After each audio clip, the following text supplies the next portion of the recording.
Ya, ya, ya. Baik, kita mulai Pak Ilmaidia.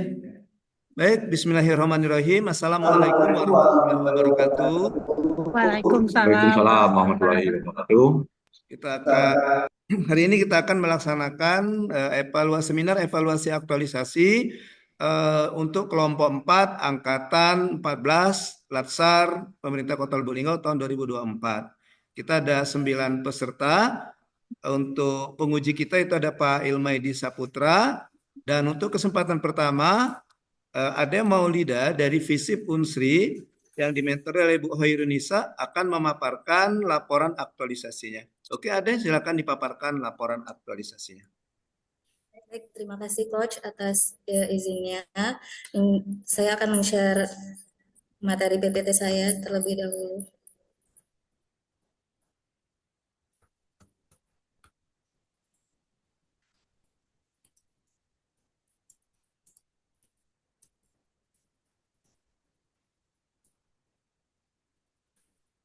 Baik, Assalamualaikum warahmatullahi wabarakatuh. Waalaikumsalam warahmatullahi wabarakatuh. Yang saya hormati Bapak Ilmaidi Saputra SHMM selaku penguji saya pada hari ini. Kemudian Ibu Hairunisha SPD MPD selaku mentor saya. Kemudian Coach Ariel sebagai coach saya pada laporan aktualisasi saya pada hari ini. Di sini saya akan memaparkan materi LA saya berjudul penerapan modul pembelajaran berbasis proyek atau project based learning pada mata kuliah administrasi pembangunan untuk meningkatkan partisipasi mahasiswa jurusan administrasi publik Universitas Sriwijaya. Bab pertama yaitu rancangan aktualisasi, di mana di sini saya mengambil 6 analisis isu, kemudian saya mengambil satu isu yang paling penting, di mana di sini adanya kurangnya partisipasi mahasiswa pada mata kuliah administrasi pembangunan. Kemudian dalam teknik APKL diambillah satu isu yang pertama yaitu kurangnya partisipasi mahasiswa dalam kelas mata kuliah administrasi pembangunan. Selanjutnya teknik USG itu isu yang terpilih yaitu kurangnya partisipasi mahasiswa administrasi pembangunan. Dalam hal tersebut dilihat pada sesi kelas di mana mahasiswa terlihat pasif dan hanya beberapa mahasiswa yang aktif di dalam kelas. Kemudian gagasan kreatifnya yaitu diperlukan penyusunan modul pembelajaran berbasis proyek di mata kuliah administrasi pembangunan.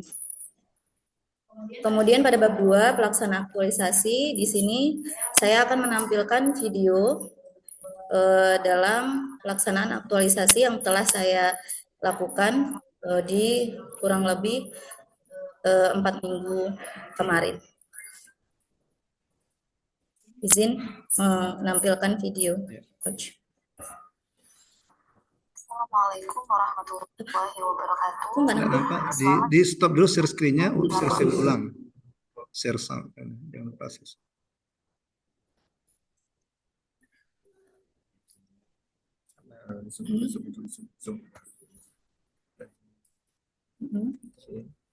Mungkin karena itu ya, karena apa? Karena link ya, ya nggak muncul.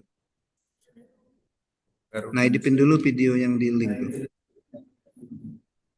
video yang di.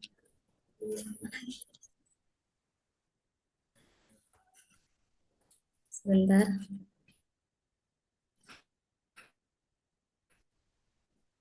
Ini dia videonya. Selamat datang di laporan aktualisasi peserta pelatihan dasar CPNS golongan 3 angkatan 14 Pemerintah Kota Lubuk Linggau tahun 2024 bersama saya Adi Maulidia SAN MS.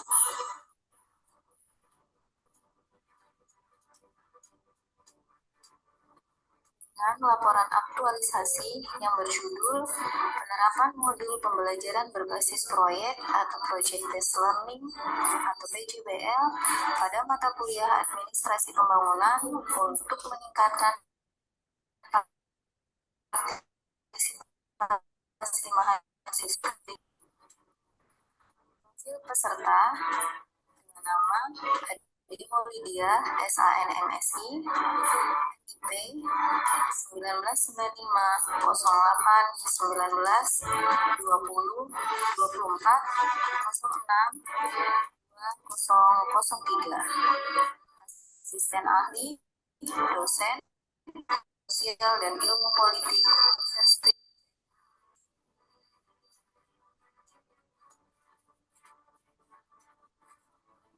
Aktualisasi telah dilakukan dengan beberapa tahapan kegiatan. Yang pertama yaitu persiapan pelaksanaan aktualisasi. Yang kedua yaitu penyusunan modul. Kemudian yang ketiga yaitu melaksanakan sosialisasi modul. Kemudian yang keempat melakukan penerapan modul. Kelima yaitu evaluasi pelaksanaan kegiatan aktualisasi.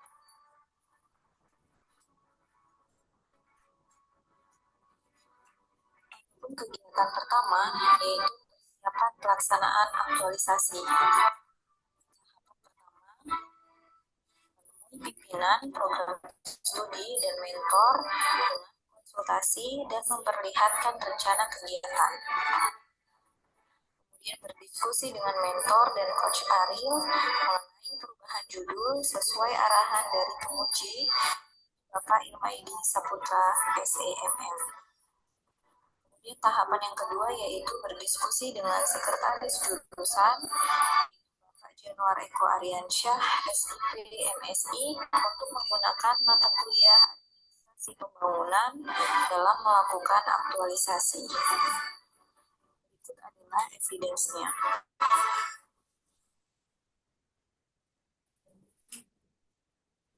Kemudian kegiatan kedua yaitu penyusunan modul. Yaitu yang pertama, mengajak beberapa rekan dosen untuk berdiskusi atau sharing atau bertukar informasi mengenai modul sehingga masukan tersebut dapat memberikan banyak masukan untuk penyusunan modul. Kemudian tahapan yang kedua yaitu melakukan koordinasi dengan kepala jurusan administrasi publik dan mentor mengenai saran, ide, dan masukan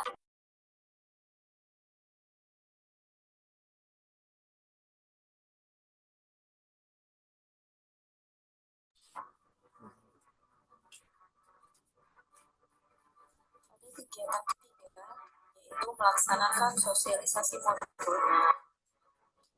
Tahapannya yaitu yang pertama melakukan sosialisasi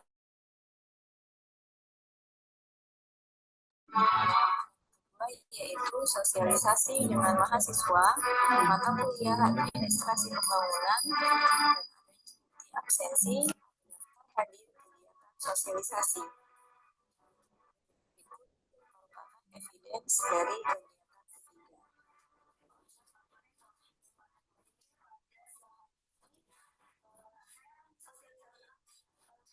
kegiatan ketiga.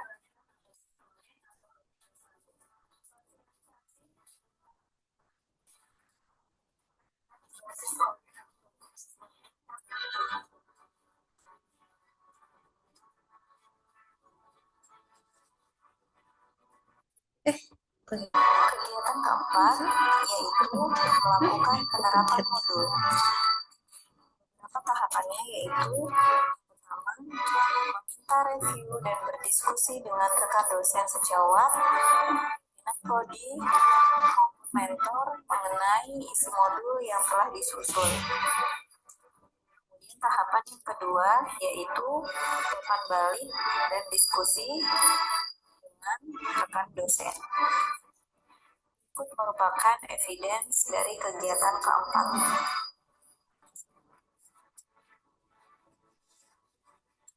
Kegiatan kelima yaitu evaluasi pelaksanaan kegiatan aktualisasi. Tahapannya yaitu yang pertama mengadakan evaluasi dengan diskusi mengenai modul PJBL. Kemudian yang kedua penyebaran informasi kepada mahasiswa mengenai modul PJBL. Kemudian review mahasiswa before after adanya modul PJBL. Kemudian evaluasi bimbingan kepada mentor dan coach Ariel. terakhir yaitu berkoordinasi dengan dosen tim teaching mengenai modul PJBL. Merupakan bukti evidence-nya. Penjelasannya, jadi kami para mahasiswa ini menjadi banyak hal bagaimana ternyata asik sekali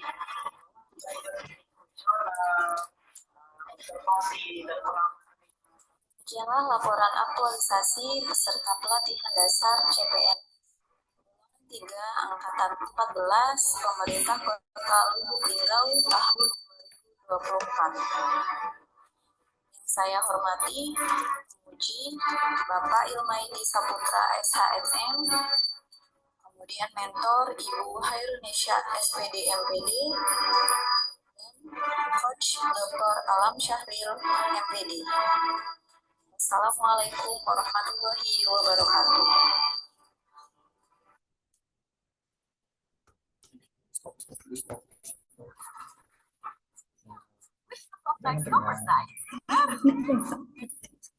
Ya, silakan dilanjutkan deh. Baik, Coach. Siap. Ya. Panik.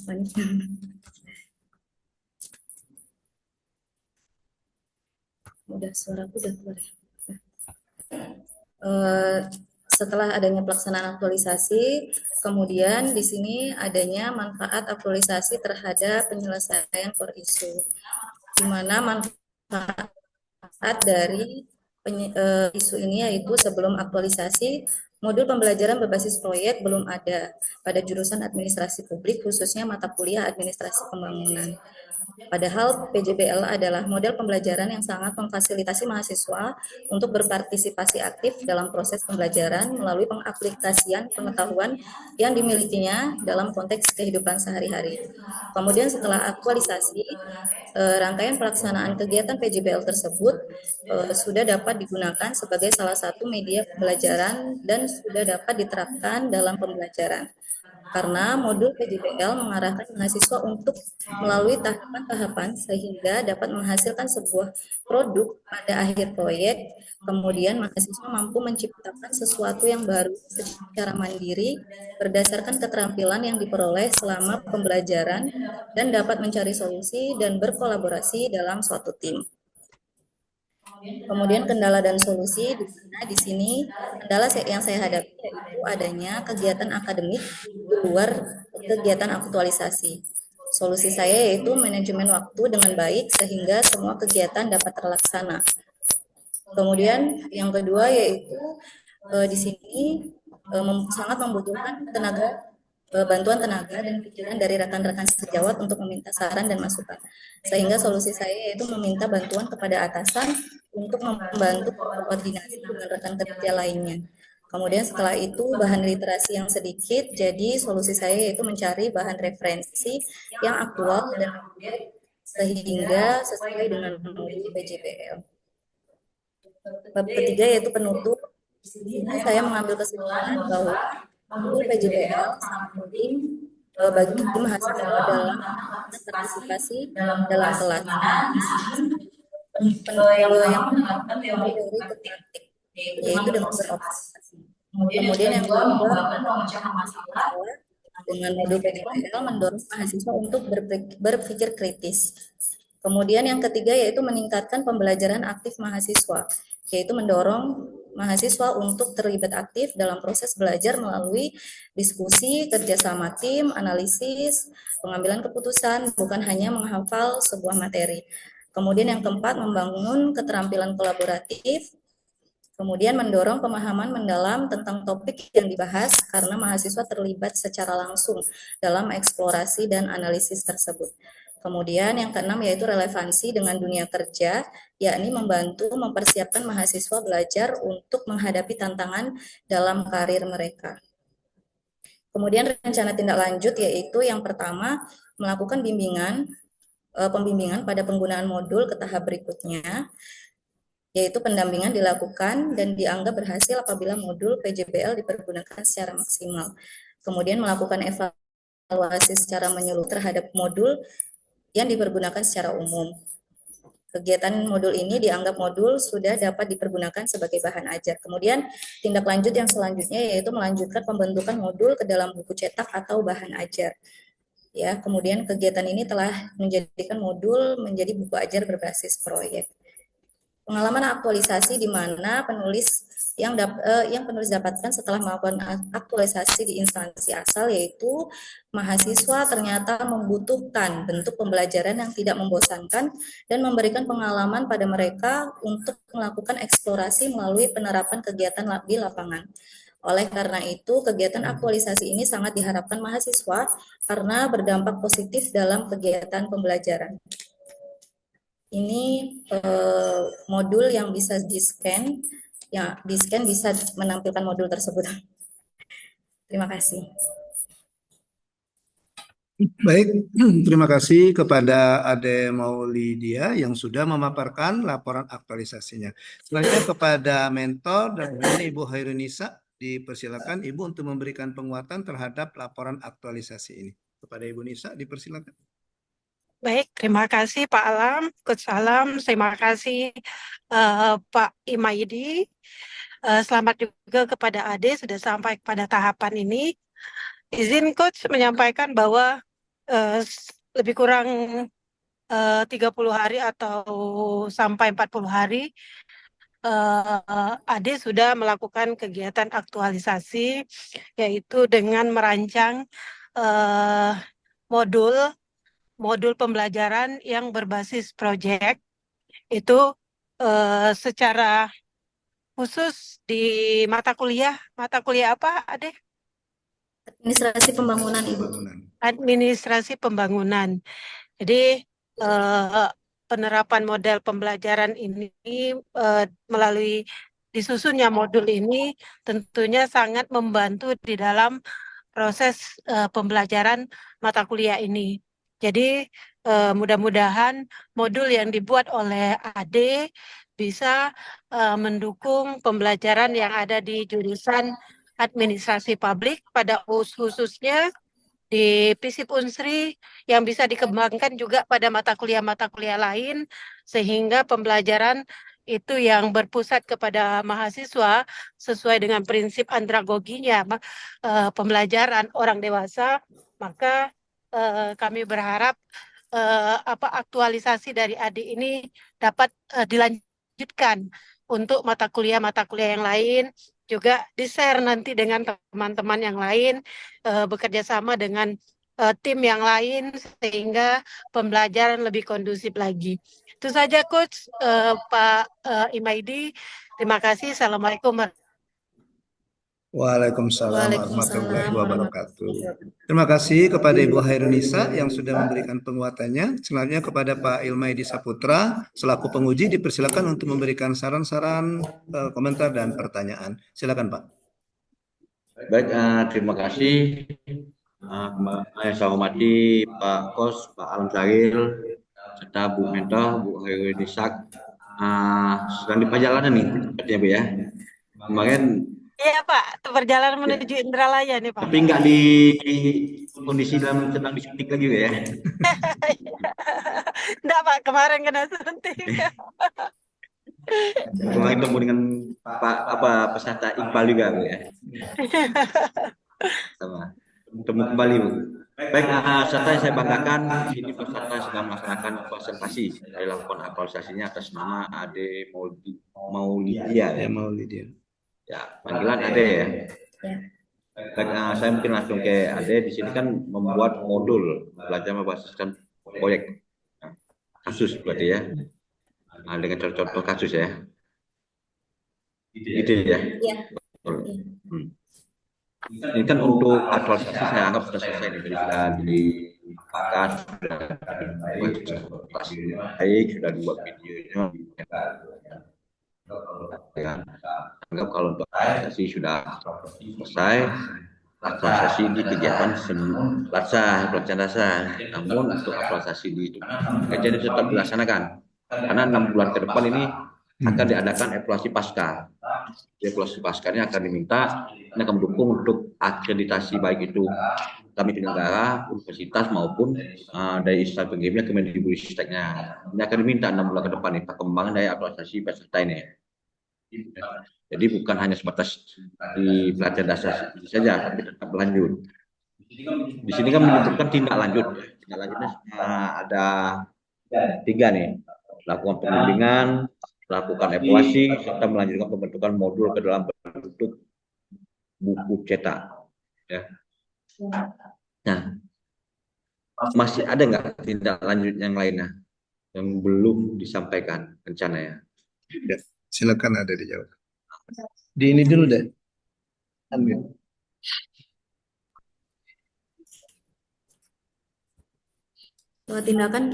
Tindakan yang belum terlaksana atau seperti apa, Pak? Tindak lanjut. Oh, tindak lanjut yang akan dilakukan selain 3 ini. Mungkin ini masih melakukan sosialisasi lagi kepada mahasiswa, karena tidak hanya mata kuliah administrasi pembangunan yang membutuhkan PJBL, karena masih ada mata kuliah lain yang membutuhkan PJBL ini dalam mata kuliah. Baik, mungkin ke depan ada nggak rencana, yakin nggak mahasiswa saat ini mereka tertarik untuk membaca modul gitu? Kalau modul kan sebagai bahan dasar ya, sebagai bahan dasar kita untuk ngajar ya, itu wajib dibuat ya kan. Mungkin dalam bentuk modul ini kan bisa dikembangkan dalam bentuk mungkin ya pembelajaran yang lebih menarik, macam video, apalagi ini kan berbasiskan learning ya. Ada online juga ya kan, project atau basic learning ya, PJBL. Ini deep learningnya ini gimana?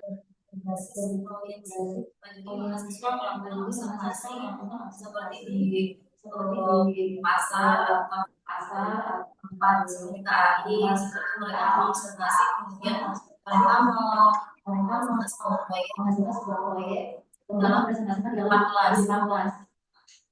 Jadi mereka mencari solusi apabila mahasiswa yang bertanya, lebih memahami telah aplikasi daerah ke daerah Baik, saya nangkap. Karena kan ini memang kan hanya dosen ya, omongan saya menanyakan itu. Jadi begini maksud saya Ada. Zaman ini kan mahasiswa susah itu untuk membaca buku ya, betul ya. Tapi kan kita bukan kami tidak membuat modul atau materi buku ya kan. Ini tetap harus sebagai dasar. Cuma kalau bisa besok ditambah seperti pembelajaran penunjang di fakultas apa ini? Visit ini ada semacam learning management system nggak? LMS ya? Nah itu maksud saya, atau media sosial itu dimanfaatkan. Jadi modul yang sudah dibuat ini dibuat juga dalam bentuk yang lebih menarik. Ya. Itu kedepannya, itu saran ya, itu saran jangka panjangnya ya, bukan menguasai aktualisasi. Kalau sudah tercapai, sudah selesai ini kan, sampai tahap seminar rancangan seminar akhir ini sudah aman, dilengkapi dengan evidence segala macam ya kan, video ya itu saran ya. Selama pelaksanaan aktualisasi, nilai agenda 2 yang paling sangat-sangat dirasakan itu nilai apa? Kolaborasi sama, karena sangat membutuhkan kolaborasi dari teman-teman sejawat, dosen, pimpinan, mentor, maupun mahasiswa dalam penyelesaian ini. Jadi mereka memberikan saran, masukan, ide, gagasan. Jadi saya dalam membuat modul ini bisa pada ide saya sendiri, tapi masih ada perkembangan dari rekan-rekan yang lain, seperti itu. Baik. Kenapa saya menanyakan sedikit agenda 2? Karena nilai-nilai dasar ASN itu, core value itu tidak hanya dipelajari ketika pelatihan dasar ini, karena itu sudah menjadi core value nilai-nilai dasar kita. Baik ASN, kementerian, daerah, pusat, atau mau manapun, nilai-nilainya sama. Jadi setelah pelatihan dasar ini tetap itu diterapkan. Ya, tetap itu diterapkan ya. Jadi ini agak bingung nih. Yang seminar yang di belakang saya ngadapnya ke BEMBI. Jadi BEMBI itu yang jawab ya. Gimana?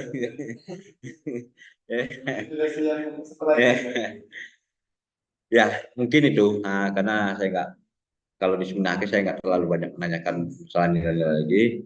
Tapi saya memberikan saran itu tidak hanya dipelajari apa selama pelatihan dasar, tapi itu tetap diterapkan setelah pelatihan dasar. Karena itu nilai-nilai dasar kita, core value kita. Ya, jadi tetap dijalankan.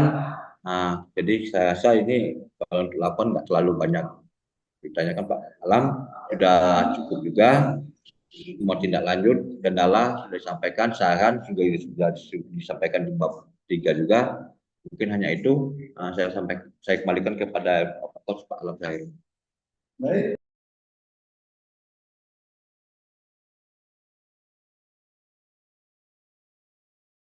Dukungan kepada Adelia selama masa aktualisasi di masa dengan demikian selesai sudah seminar kita bersama Adelia, dosen Fakultas Ilmu Universitas Hidayat. Saya ini mengucapkan wassalamualaikum warahmatullahi wabarakatuh. Waalaikumsalam warahmatullahi wabarakatuh. Alhamdulillah. Terima kasih Bu. Pak. Pak. Ya, terima kasih Bu Nisa.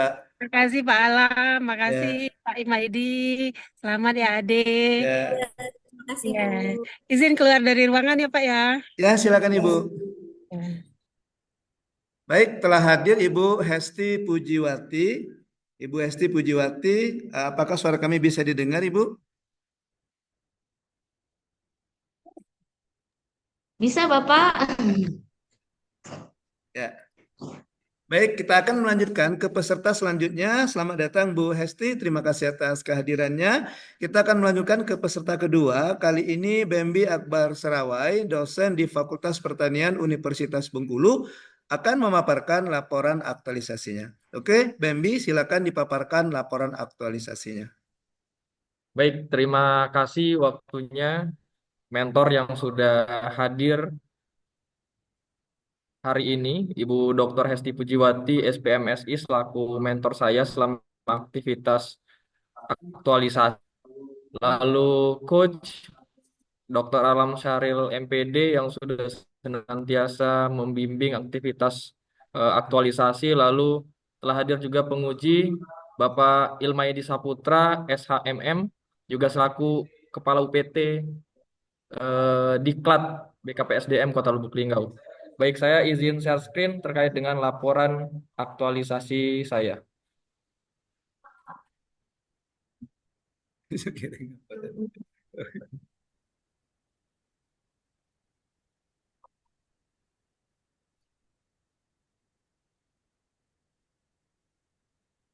Baik, mungkin saya izin berdiri. Ya, silakan. Baik, laporan aktualisasi saya mengangkat tema mengenai pemanfaatan MOOC atau Massive Open Online Course sebagai media digital dalam pembelajaran mata kuliah perubahan sosial di Prodi Agribisnis Fakultas Pertanian Universitas Bengkulu. Mengapa lalu isu ini sangat penting dalam aktivitas aktualisasi yang saya ambil?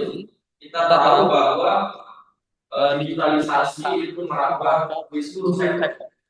Tidak terkecuali dunia pendidikan. Jadi kita harus memiliki daya adaptasi terhadap digitalisasi dan modernisasi. Lalu dari beberapa isu yang sudah saya kembangkan adalah yaitu optimalnya manfaatan media pembelajaran digital pada mata kuliah perubahan sosial. Kenapa lalu mata kuliah perubahan sosial? Karena mata kuliah ini adalah mata kuliah yang saya ambil di semester depan untuk kelas tadi. Lalu kedua adalah apa gagasan kreatif untuk menyelesaikan kesalahan itu.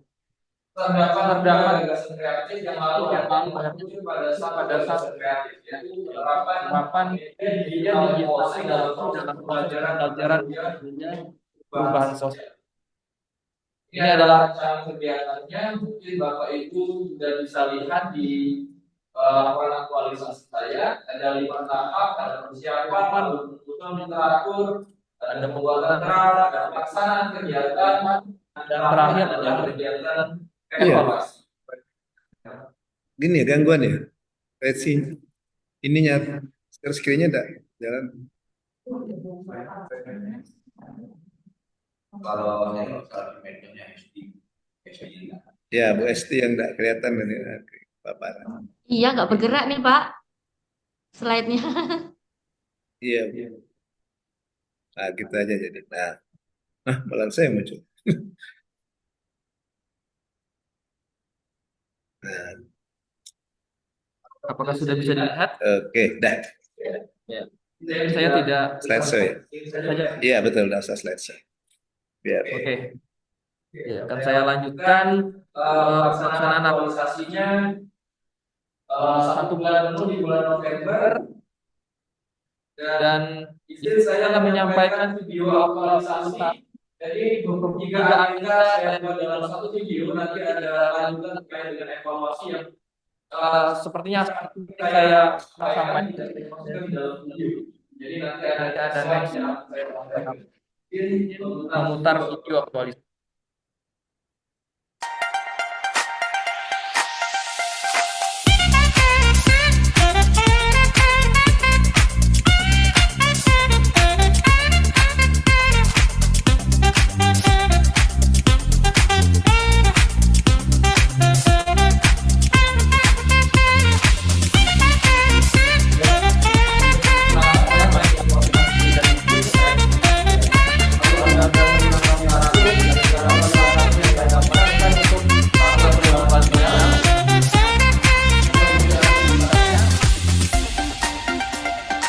Lalu yang ketiga, saya membuat lapangan ajar yang akhirnya nanti tersedia pada laman MOOC.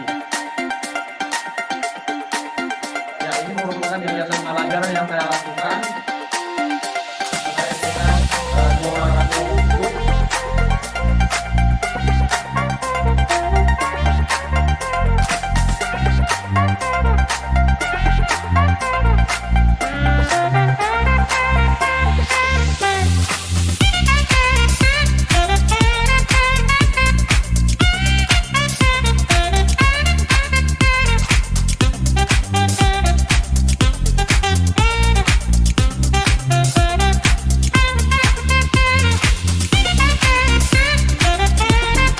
Yang bawah ya, Mbak, untuk lesson. Nanti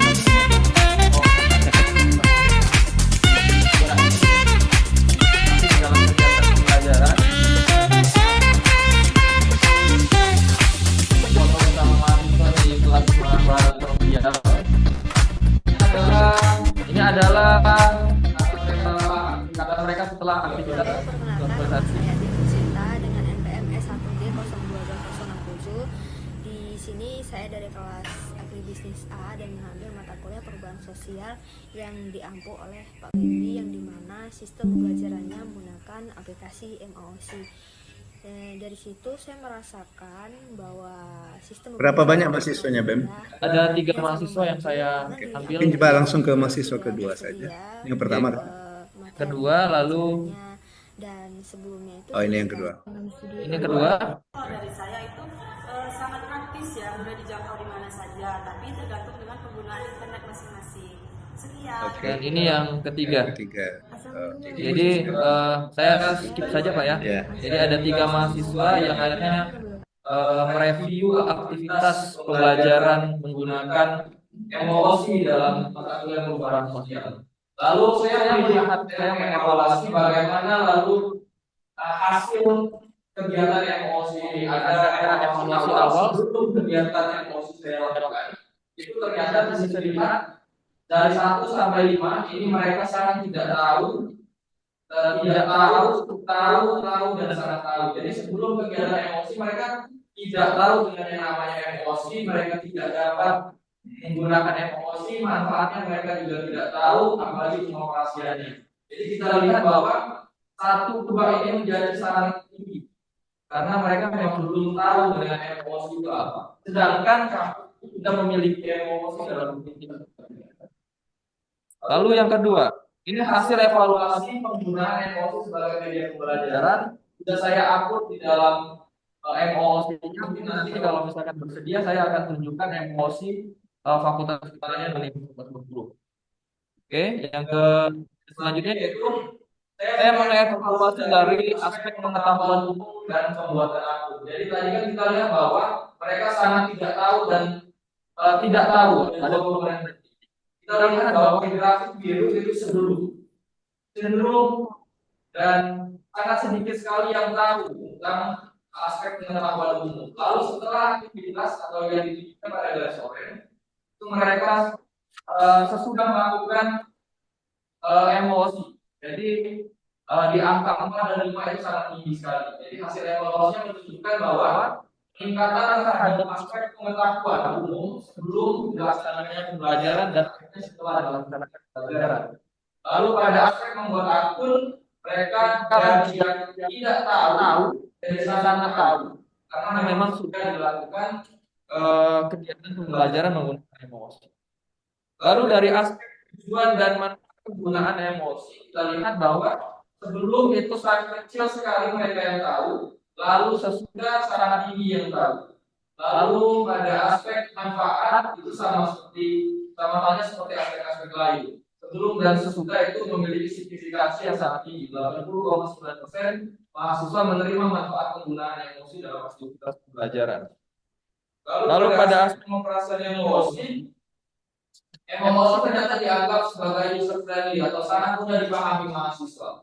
Jadi di sana ada fitur misalkan upload tugas, mengunduh materi pembelajaran dan sebagainya. Jadi di sini kita bisa lihat bahwa aspek pengoperasian dulu dan sudah signifikansinya sangat tinggi. Setelah itu saya melihat kepuasan mahasiswa terhadap emosi sebagai media pembelajaran digital. Jadi kita bisa lihat 4 dan 5 itu puas dan sangat puas. Nah, di sini dilihat bahwa sebanyak 44% mahasiswa puas menggunakan emosi sebagai media pembelajaran, 50% sangat puas. Artinya kalau kita bisa simpulkan 94,4% terhadap pada puas dalam penggunaan emosi, hanya 8,8% tidak puas dalam penggunaan emosi.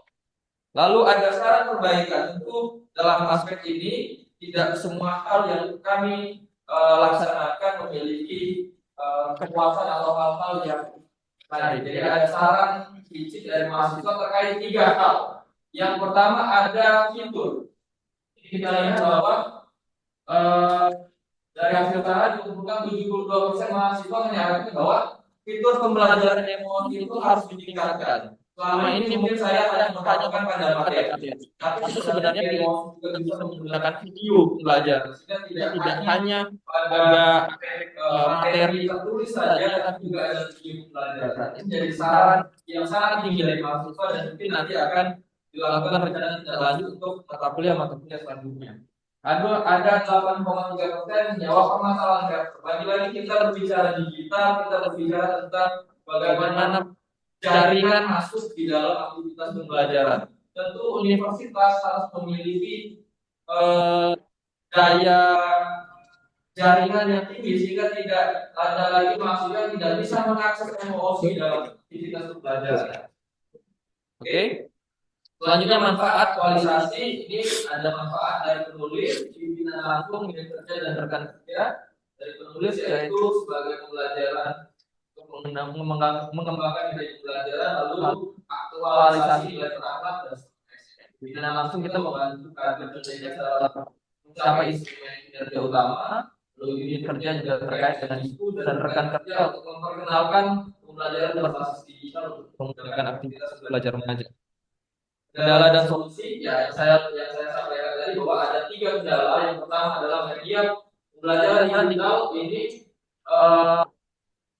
harus memiliki infrastruktur digital. Jadi tidak hanya mahasiswa, tapi juga kampus harus memiliki infrastruktur digital dalam mendukung aktivitas pembelajaran digital. Yang kedua, website MOOC ini sering mengalami gangguan serangan data cyber. Jadi dalam hal ini perlu adanya upaya pihak ketiga atau kampus untuk melakukan finalisasi terkait kegiatan website yang ditampilkan. Yang ketiga yaitu minimnya pengalaman dosen dalam mengoperasikan emosi secara lugas. Solusinya adalah infrastruktur dalam mendukung proses belajar, pihak institusi juga harus terfokus perlu berkolaborasi terhadap jasa layanan digital sebagai pembuat rumah digital yang tetap emosinya sehingga tidak lagi bisa diserang oleh cyber atau minimalisir cyber itu sendiri. Yang ketiga yaitu perlunya pelatihan kepada seluruh dosen terkait penggunaan emosi. Ya, kesimpulan dalam aktivitas aktualisasi ini yaitu yang pertama, emosi sebagai media digital dalam pembelajaran mata kuliah itu efektif. Kita bisa lihat dari dalam evaluasi. Dia menjawab isu terkini yaitu belum optimalnya media pembelajaran digital. Yang kedua, emosi memiliki nilai manfaat terhadap akses mahasiswa dan transparansi nilai dalam proses pembelajaran. Yang ketiga, emosi juga merupakan syarat ketercapaian instrumen kerja utama, sehingga ini sangat penting. Yang keempat, kemampuan rupiah dalam pembelajaran. Yang kelima, yang utama sehingga ini menunjukkan pembelajaran infrastruktur digital menjadi lanjutan. Mencipta platform emosi yang mampu digunakan secara berkelanjutan. Yang terakhir yaitu rencana ini akan saya adalah melanjutkan pembelajaran menggunakan emosi di semester selanjutnya pada kuliah yang saya ambil. Yang kedua, berkolaborasi dengan stakeholder untuk melaksanakan pelatihan penggunaan emosi. Jadi mungkin ada pihak-pihak yang lebih menjelaskan emosi kepada dosen ataupun tenaga pendidik di kampus yang nantinya akan meningkatkan pemahaman mereka. Yang ketiga adalah mensosialisasikan pembelajaran emosi kepada dosen di prodi agribisnis, tenaga pendidik di kampus yang mereka ini bisa terus melakukan apa yang menjadi kendala dan apa yang menjadi faktor penting yang perlu diterapkan di dalam emosi. Mungkin itu dari saya. Terima kasih. Wassalamualaikum warahmatullahi wabarakatuh. Saya kembalikan ke Waalaikumsalam warahmatullahi wabarakatuh. Wassalamualaikum warahmatullahi wabarakatuh. Baik, terima kasih kepada Bembi Akbar Sarawak yang sudah memaparkan laporan aktualisasinya. Kesempatan pertama kami persilakan Ibu Hesti Pujiwati untuk memberikan penguatan terhadap laporan aktualisasi ini. Kepada Bu Hesti dipersilakan.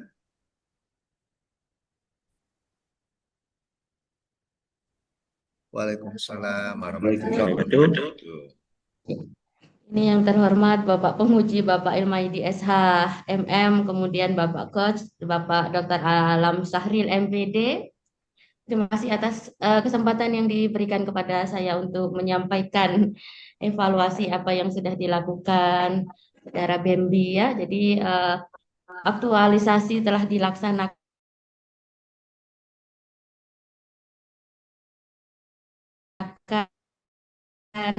selama hampir sebulan ini agribisnis. Jadi untuk BEMBI ini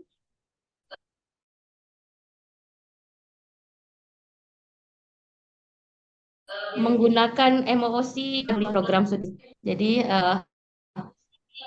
dosen baru yang kami arahkan untuk menggunakan MOOC ini karena aplikasi ini sudah ada di LPTIK, kemudian selama ini belum termanfaatkan secara maksimal.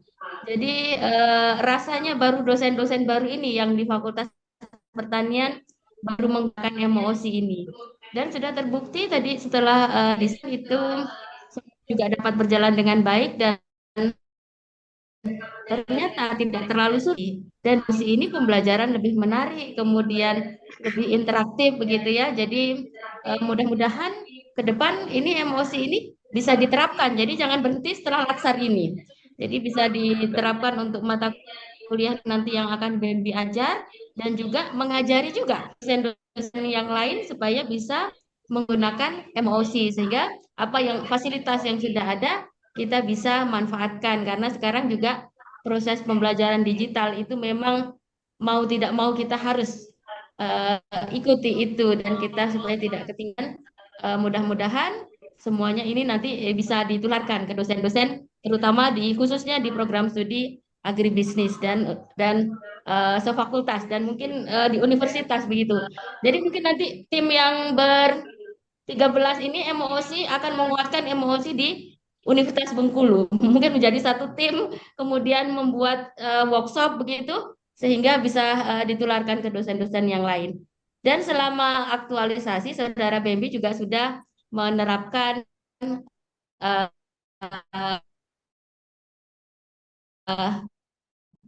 atau komponen-komponen diwajibkan diarahkan untuk mereka. Mungkin itu yang bisa saya sampaikan dan terima kasih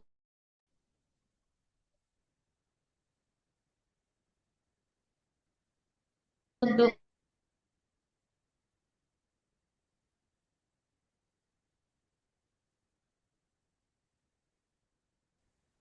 Baik, terima kasih kepada Bu Hesti yang sudah memberikan penguatannya terhadap laporan aktualisasi ini. Selanjutnya kepada Pak Ilmadi Saputra selaku penguji dipersilakan Bapak untuk memberikan saran-saran, masukan, dan pertanyaan. Silakan Pak. Presentasi dari laporan aktualisasinya atas nama Bembi ya. Bembi Akbar Selawai. Siap. Selawai. Kelawai itu kan kelawai. Bembi Pak. Oh, Bembi kelawai. Bakso lemak. Bakso. Bembi ya. Baik, ya. Untuk kegiatan dari aktualisasi ya, isu yang diambil ini sangat menarik karena ini sangat menunjang itu ya. Jelas serta untuk akhirnya nanti karena akreditasi sekali ini memang harus berita penggunaan atau pemanfaatan media digital itu di mana-mana, bukan di lembaga pelatihan saja, di lembaga pendidikan juga kan begitu ya. Itu sangat membantu dan itu mendapat apresiasi dari USD dari seluruh mentor sangat mendukung ya.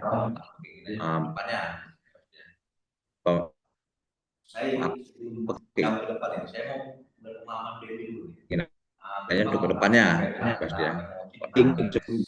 Perbedaan antara MOOC dengan LMS, Management System dan Open Online Course.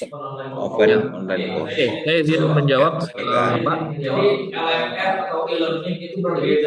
Jadi LMS atau e-learning itu harapannya nanti institusi pendidikan itu punya tanggung jawab hanya masyarakat dan hanya masyarakat di dalam hal ini dosen dan mahasiswa, tapi juga punya tanggung jawab terkait masyarakat di sekitarnya. Jadi MOOC itu bisa nanti oleh institusi atau orang-orang di dalam institusi, tapi juga masyarakat ke depannya. Berbeda dengan halnya pada LMS dan e-learning. Kalau LMS dan e-learning itu hanya diakses institusi atau orang-orang di dalam institusi, tapi juga orang-orang di dalam langsung dengan orang yang dosen, mahasiswa dan sebagainya. Jadi prinsip open online juga bisa dipakai nanti misalkan ketika dia ingin mempelajari bagaimana pelajari. Nanti dia bisa masuk dalam MOOC, misalkan ada materi nanti ada yang free, ada yang berbayar. Untuk aktivitas yang mungkin lebih profesional, kita ada orang-orang yang lebih kompeten ini orang berbayar. Tapi misalkan oleh dosen dan bebas jadi itu yang membedakan LMS e-learning atau free atau tidak bayar. Jadi itu yang membedakan. Jadi punya kemanfaatan yang luas dibandingkan Saya mau menambahkan ya, berdasarkan pengalaman kami juga ya, kami sudah memakai. Jadi itu betul, pastinya kalau emosi itu bisa ke pihak eksternal, keluar. Kalau MS memang tidak. Kenapa? Kalau emosi itu pembelajarannya sifatnya masif, mandiri, dan nggak ada interaksi di dalamnya. Ya. Jadi mahasiswa itu pembelajaran itu benar-benar secara mandiri.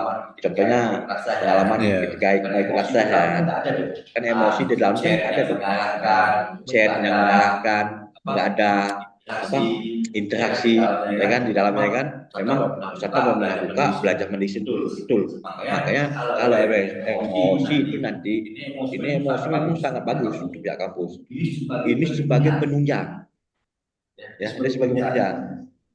Kenapa? Kalau LMS dia pembelajaran ada interaksinya.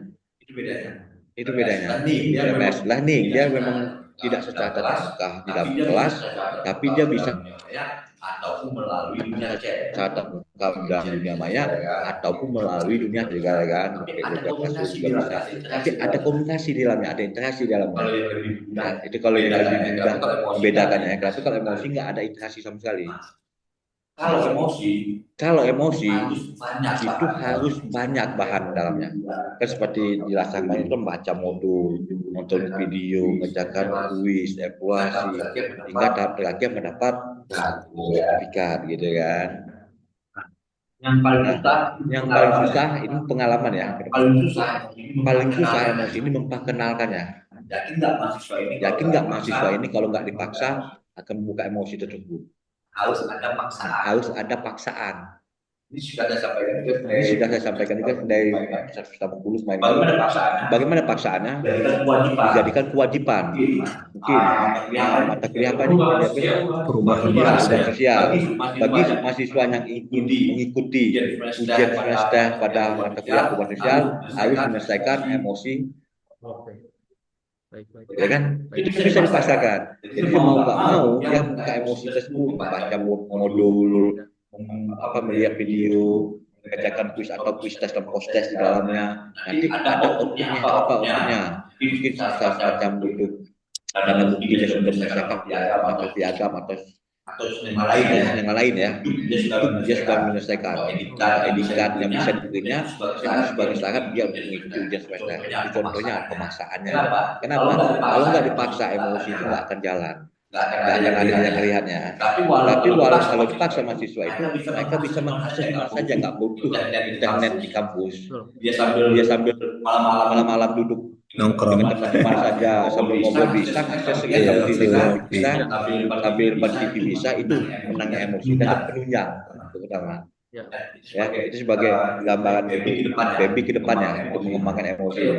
Jadi emosi ini harus banyak bahan isinya, begitu bahan baca, bahan tontonan, office test, post test, itu sebenarnya. Tapi harus ada output dan dipaksa mahasiswa.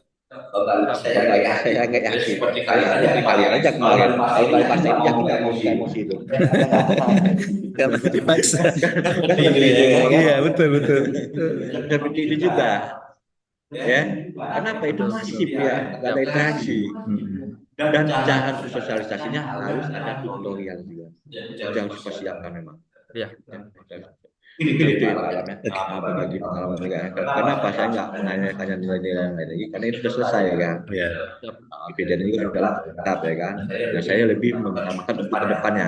Untuk alasan ini sudah selesai. Selagi menyampaikan dividen, bukti sudah selesai gitu kan. Seminarnya. Nah, tapi sedikit saya mau melihat pemahaman. Ya. Nilai agenda 3 manajemen ASN itu pada tahapan kegiatan yang mana yang sangat membiasakan ketika pelaksanaan organisasi. Mohon maaf Pak, kegiatan yang mana? Manajemen ASN, ya nilai manajemen ASN pada agenda 3 itu paling sangat dirasakan pada tahapan kegiatan yang mana? Ya, jadi dalam suatu kegiatan terkait dengan berakhlak manajemen dan ASN, tapi terkait dengan manajemen ASN adalah pembelajaran itu sendiri. Misalkan tadi aktivitas pembelajaran itu menggunakan emosi dan sebagainya, itu masuk dalam kegiatan manajemen. Bagaimana kami melakukan pembelajaran dengan menggunakan media digital di dalamnya, memberikan pemahaman terkait mahasiswa. Jadi saya pikir aktivitas pembelajaran itu masuk dalam aktivitas manajemen ASN yang paling penting. Kenapa pengajaran BEM itu mengenai manajemen ASN itu apa sih? Kata-kata kuncinya aja. Yang dikatakan manajemen ASN itu di dalamnya ada apa? Ada aktivitas ya pengembangan karir dan sebagainya itu Pak. Ya. Nah, nanti dibaca lagi ya kata kunci ya. Kalau manajemen ASN itu kan kewajiban, hak, kode etik, PNS, kan itu ya. Ada beberapa macam itu ya kan. Ya. Ada tinggal pengembangan itu aja. Saya tadi sudah betul ketika pembelajaran itu kenapa di situ ada kewajiban saya sebagai dosen, ya kode menjalankan kode etik saya sebagai PNS kan, ya kan. Ya, mungkin saja. Oke.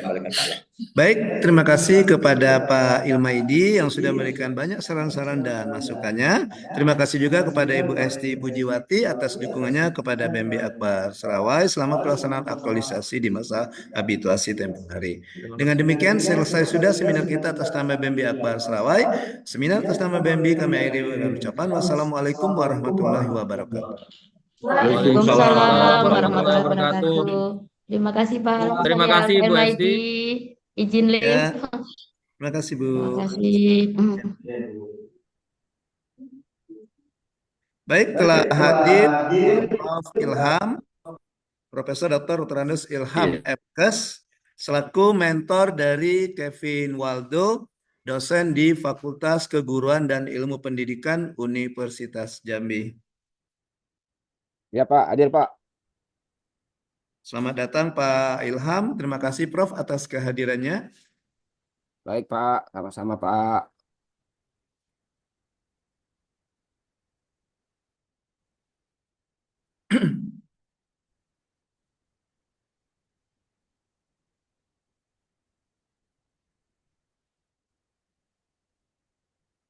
Laporannya sudah, Pin. Sudah ke Pak Ilmi di laporannya. Ya sih, belum. Print out-nya. Bambi.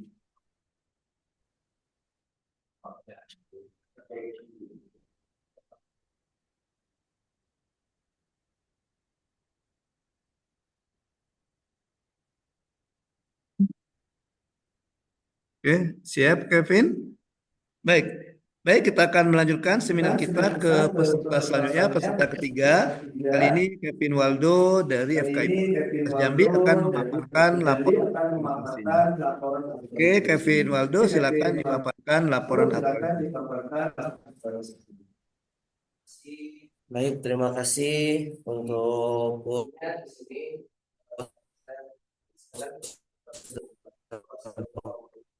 Waalaikumsalam warahmatullahi wabarakatuh. Terima kasih untuk program sebagai mentor saya selama aktualisasi.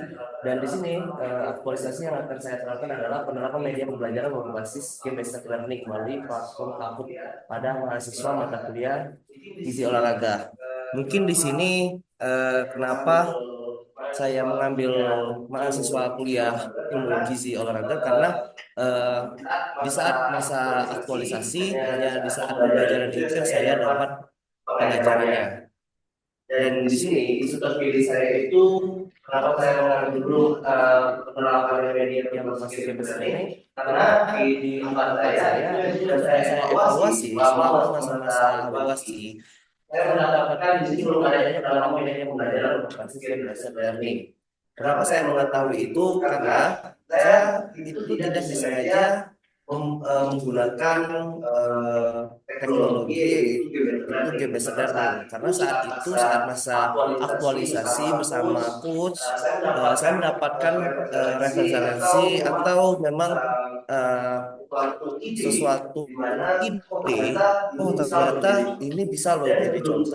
Dan sebelum saya menerapkan itu di sini saya bertanya dulu kepada mahasiswa, apakah kalian sudah pernah melakukan permainan atau pembelajaran berbasis game yang di mana itu pada saat masa kalau ternyata itu mahasiswa memang belum ada ada di kampus pembelajaran teori dan praktek, tetapi tidak ada Lalu disinilah kenapa saya tadi penerapan media pembelajaran berbasis game based learning, yaitu menggunakan. Jadi di pelaksanaan prosesnya saya sudah di sini saya sudah Di sininya ada di share screen-nya ada gerak. Oh ya ada. Sudah. Lanjut. Di pelaksanaan aktualisasinya itu pertama konsultasi kepada atasan atau mentor, lalu yang kedua pembelajarannya diangkat media pembelajaran dan sudah itu membuat media pembelajaran media digital, lalu menerapkan media pembelajaran digital dan evaluasi dan pelaporan. Lalu di sini ada video pelaksanaan aktualisasi yang dimana supaya saya ini juga termasuk salah satu kolaborasi saya bersama mentor dan mahasiswa. Ini dan sudah dirancang.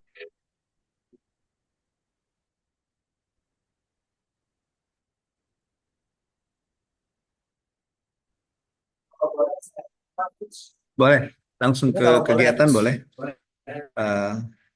Eviden kegiatan ya.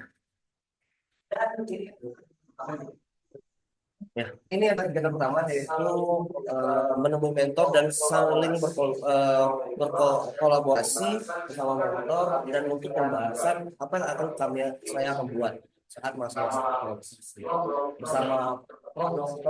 Dr. Handes Silva MKes. Di sini kami berkolaborasi membahas tentang media platform. Di mana platform ini akan saya mediakan ke games dengan di setiap pembelajaran, yaitu kuis yang didapatkan oleh mahasiswa. Jadi setiap belajar, saya belajar, mereka mendapatkan kuis.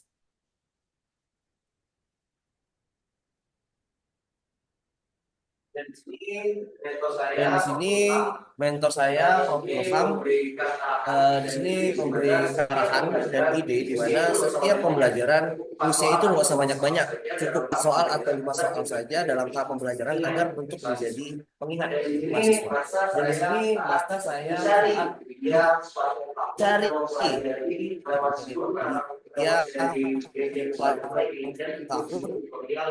dan mempelajari YouTube tutorial.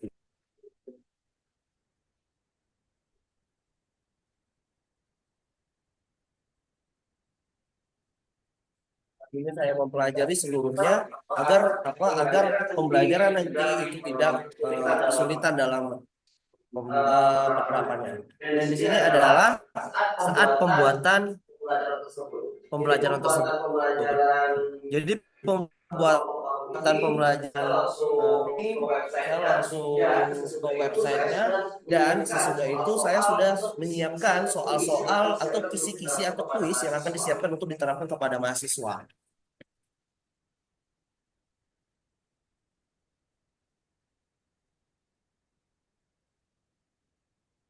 Lalu ini adalah penerapan pertama, uji pertama. Jadi selesai saya presentasi, ini saya saat ini sedang mengajar dan kemudian seperti bisa dilihat ya Bapak, banyak sekali mahasiswa yang mungkin hanya harus sekedar menyimak, melihat, dan hanya mendengar tanpa ada antusiasme. Dan di sini saya mulai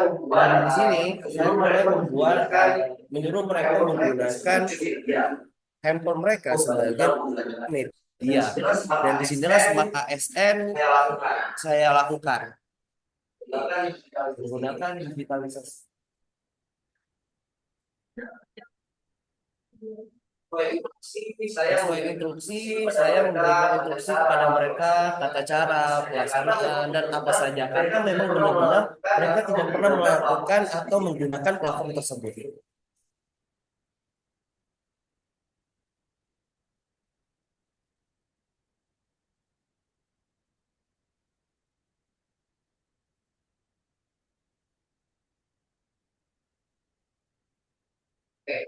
Inilah saat dilihat sudah mulai mahasiswa dan dilihat mahasiswa mereka saat pembelajaran kuis berlangsung. Mereka lebih gembira dan lebih senang saat belajar. Mereka lebih bahas apa ya melihat aku segini, aku segini.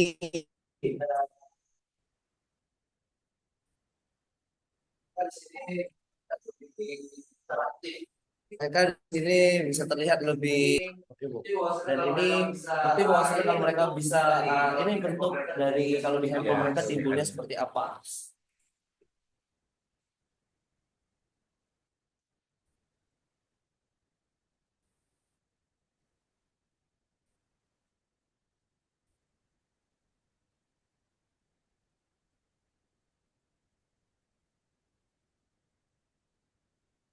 Dan mungkin ada dua ranking. Siapa yang menjawab pertanyaan lebih banyak?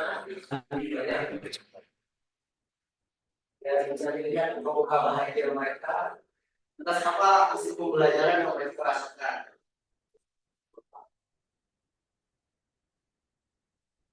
Dan saya selalu memberi arahan dan bisa terus support kepada mereka.